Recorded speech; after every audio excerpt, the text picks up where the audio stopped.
Pink ladies, T-birds, just happen to be watchers of my shit. My name is JImmiPynk. I just wanted to give y'all a visual to think of another video game franchise besides Mario Kart. None of us needed that in our mind today. I'm sorry.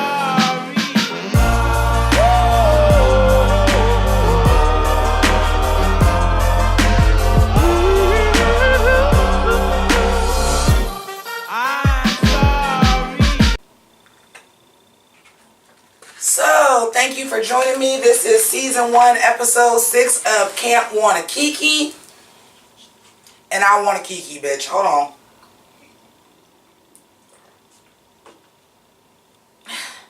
I'm not feeling well. No, it's not a hangover. In fact, I think that's the reason why I was so drunk last night. Is because when your body ain't right, and then you add shit that really ain't supposed to be in your body, it'll let you know. And I was like, how did I just get drunk so goddamn fast? I wasn't even drinking at the beginning of the Emmys.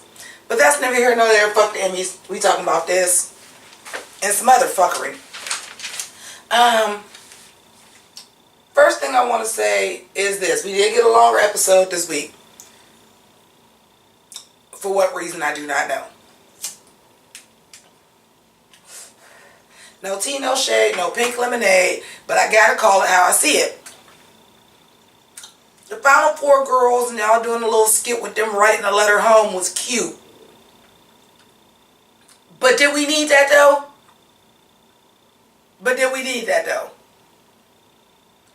We didn't. For those of y'all that are new to my channel, I do jump around. I do not do straight recaps. I do stream of consciousness as I think of things. So it's more of a review than a recap. But I like to put in a recap so that you know that there will be spoilers. Same thing when we get to the end. Girl, I was geeked, gagged and gooped when they showed Miss Coco Peru. I said, yes, this is my bitch. Then they showed Sherry Vaughn. I'm like, yes. Jackie B, work. Peaches Christ, let's go. Wendy motherfucking Ho. Ginger Minge, not that much of a surprise because they already lip synced to your song. But whatever, what have you. The point I'm making is we got 6 messages in a row. And this is episode 6, so you didn't want to do one like every episode? You decided to wait till now and then just show them all at the same time? No. No. And then when we got with James Mansfield, I thought that's what we were going to get. And then we never got any more. And I said, okay, that's cool. Then when they showed Coco Peru, I was like, yes, bitch, work. Then they showed Sherry Vine. I'm like, yes, bitch, work. And then as they kept going, I was like, okay, y'all got all the major camp queens up in this bitch. Wendy Ho is my bitch. And like I said, we already had a lip sync to Ginger Minge, so. But why would y'all put all 6 of them in the same episode? So we have 43 minutes an episode, and this is the one episode I felt like could have been 30 minutes. Because you didn't need none of that. If it was going to be 43 minutes, let's talk about the stuff that was cut. We haven't really seen the girls work on what they were doing for a challenge. A lot of the stuff was brought, again, not trying to make comparisons, but, you know, they are all drag competitions. I don't know about you guys, and you guys definitely comment below and let me know. One of my favorite things about RuPaul's Drag Race is watching the girls create their shit when they have a challenge where they have to make something. So we now have this at Camp Wannakiki, and they have to make these paper mache masks, which of course you always have to have that we're at camp influence, because that is something that you do at camp a lot. Paper mache masks and whatnot. And then they decide, oh, but we have a masquerade ball, so now you got to make a dress out of potato sacks. Dope. But we didn't really get to see. We had Ruthie going around getting her Tim gun on.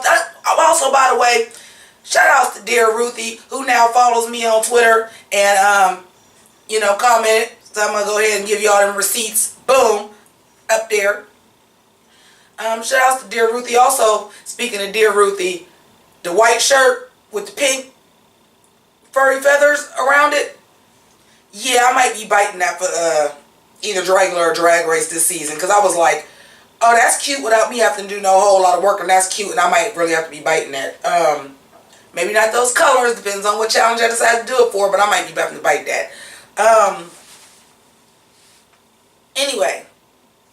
So you had Dear Ruthie come in. She on her Tim Gunn shit. She on her RuPaul shit, going around to the girls, what you working on, let's see, blase, blah, etc. And you brought the other 4 girls back to help them. Wouldn't that have been a better use of time than those writing the letters? And as ecstatic as I was to see these legendary queens, you know, give these video shout outs, back to back to back to back like a goddamn Drake song, instead of like having one or having sprinkled throughout the season, was too much. I would have rather seen the girls, you know, back interacting with the old girls we already lost, working on their shit, seeing what's going on. I'd rather seen that if you were going to extend the episode. If you weren't going to, this could have been a half-an-hour episode too. Now,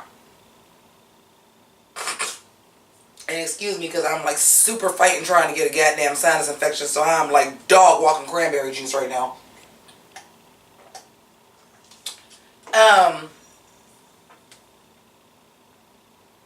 So let's get into the runway. We have Jules, who is the creative director at Hamburger Mary's, is a guest judge this week. Also, we only ever had one other guest judge, and I thought this was an odd time to pull out a guest judge at the top 4. I really thought that was an odd time to pull a guest judge. But it ain't my show. And then again, you have these guest judges, but they don't actually have a vote. It's only, you know, the Sugar Baker twins and Camp Counselor Ruthie. So when I think about that, I kind of feel like a guest judge is a little bit pointless sometimes. But again, this is the first season. I'm not knocking the show. Everybody's first season showed them what they can do. They go back and watch it. They go back and listen. I know for a fact the Dragula crew actually did listen to my reviews and just say, because I'm still in contact with Tito Ashbone, that they were watching the reviewers, and kind of just like this show, it wasn't no whole bunch of Dragula reviewers. I think when I started reviewing Dragula, I might have been the only one reviewing it. If it was one other person. Same thing with this. So they actually watched and listened. And actually took some of the notes. Because I'm separate from it. You know, your viewers are separated from it. We're not on the set. It's not our project. So, don't get me wrong. There are some reviewers out there that they whole claim to fame is just tear shit down. That's not what I do. Sometimes I do it in a blunt way because that's just who the fuck I am. But I'm not shitting on the show. Everybody's first season, we know the first season of Drag Race wasn't that good. We know the first season of Dragula looked homemade. So you got to get your feet in the door, and shout outs to the Sugar Baker twins for even creating this competition for Camp Queens so that everybody doesn't have to be this perfect model on RuPaul's Drag Race where we keep getting bitches that look exactly the same to win. No shade intended. But it is what it is. I better stop, because like Pagan said, every time Jesus opens a mouth, he closes a casket. I might want to shut the hell up before the gay mafia come after my ass. But anyway, all joking aside, I want to get into these looks. And again, I have some issues with the judging. First of all, let's talk about who was paired up with who.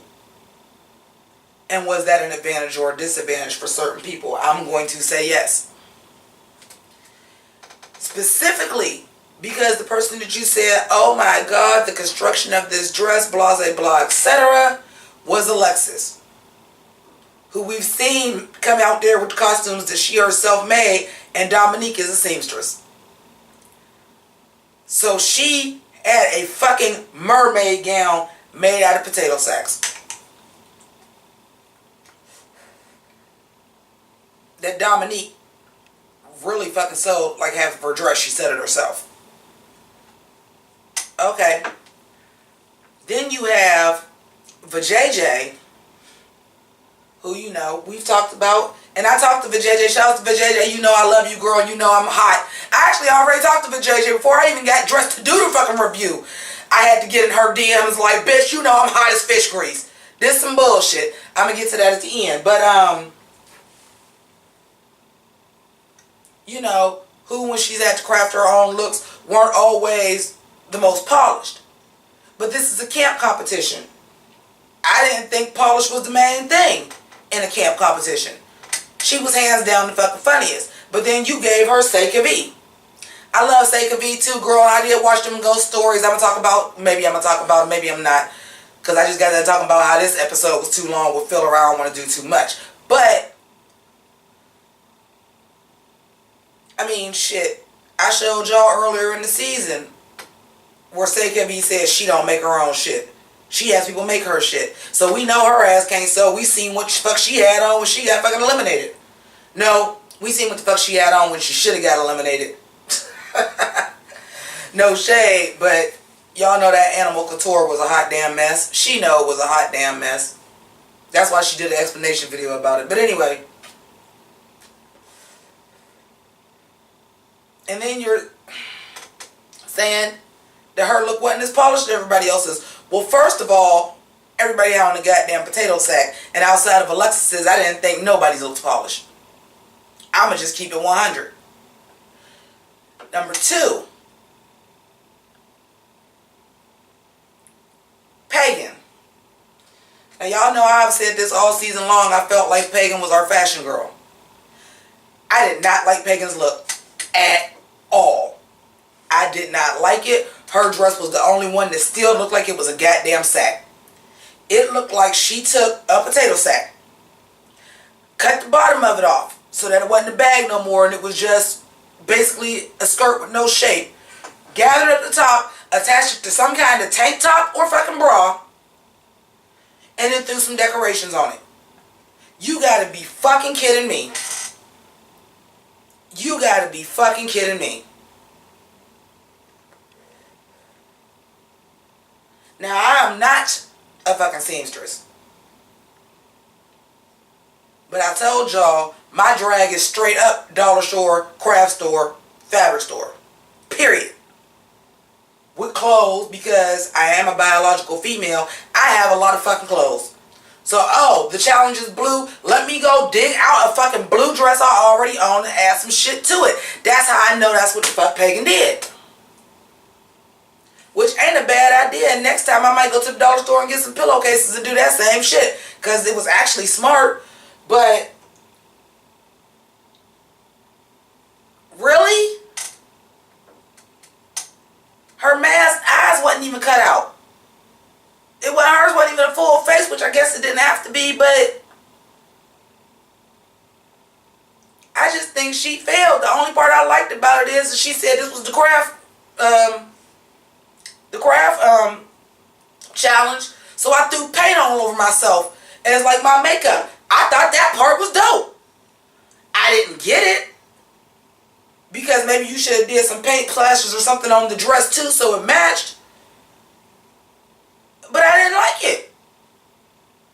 And then we get to the end because of course Alexis was going forward because Alexis has been the front runner this whole goddamn time. It is so fucking obvious that y'all want Alexis to win. I'm just keeping it a buck. Muffy's reveal, that shit was dope. And I love that hairpiece. That shit was dope. To do a reveal and all that in that amount of time. And who was her partner? I don't even remember. Sylvia Nix.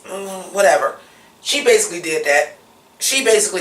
So she should have won. Because she basically did hers on her own. A lot more than what Alexis did. Because that was pretty obvious that she had a whole shit ton of help from Dominique.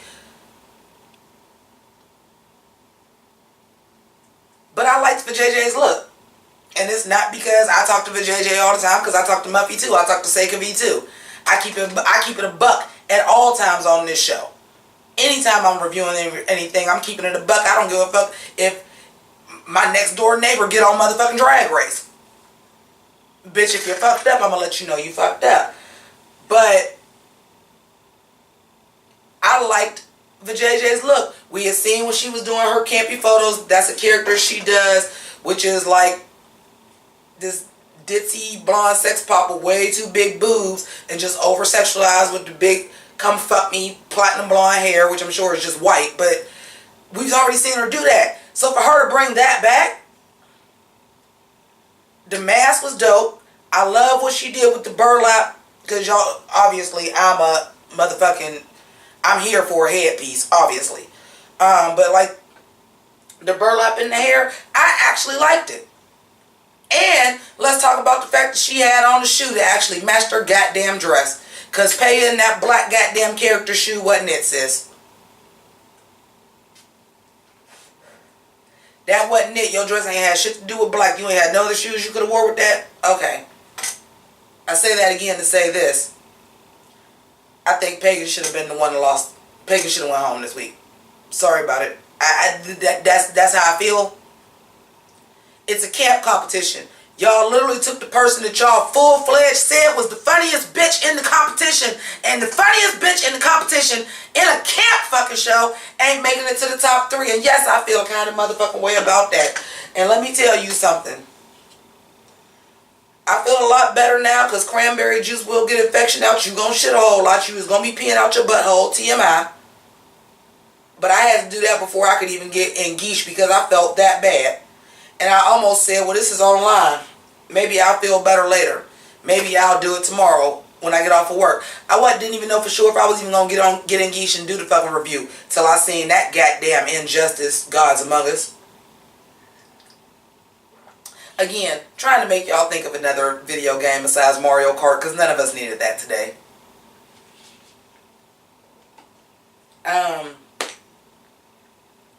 But with that being said, I did watch the Eliminated Queens Ghost Stories because they had posted that as well.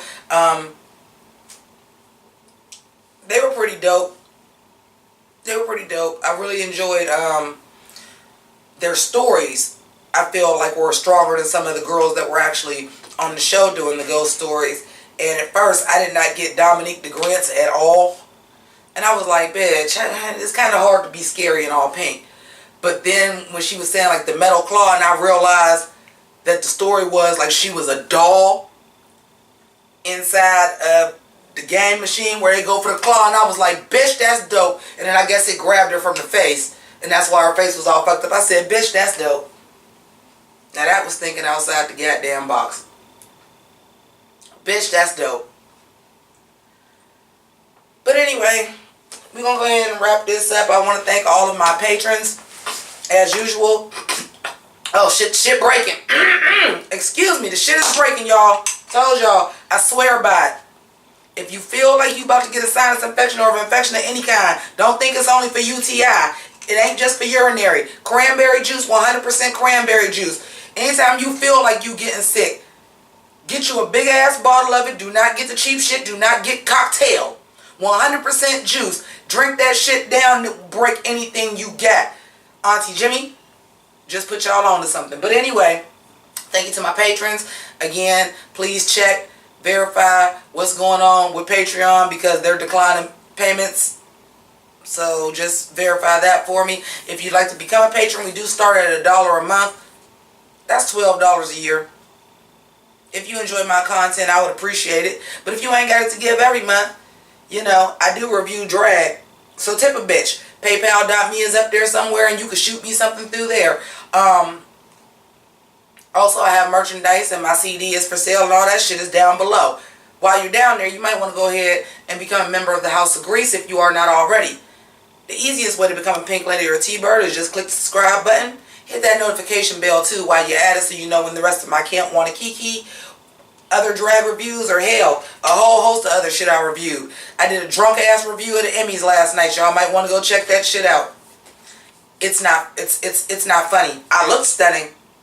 It's not funny. I was drunk and angry, bitch, but I was speaking fucking facts because that's what I do on this channel is speak facts. So I want to thank everybody for joining me today. I ain't got shit else to say till next week. I'm supposed to be reviewing Hurricane Bianca Friday, but we'll have to see because I think that this is going to work. But I got to make sure, and then I am going to my cousin's boyfriend's 30th birthday party Saturday, so ain't shit getting reviewed unless something major come up, and that I probably have to be that guerrilla style just with my phone. So keep it fucking crazy. Deuces.